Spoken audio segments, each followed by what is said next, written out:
इस वक्त की बड़ी खबर, चरलापल्ली केमिकल फैक्ट्री में भयानक आतिशगी का वाकया पेश आया। फेज 1 में एक कंपनी में अचानक आग भड़क उठी, जिसके नतीजे में सनसनी फैल गई। आग जो दूसरी कंपनियों तक फैल चुकी है।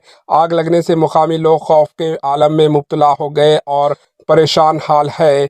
सड़क के करीब होने से ट्रैफिक भी जाम हो गया है। फायर फाइटर्स को इसकी इत्तला दी गई है।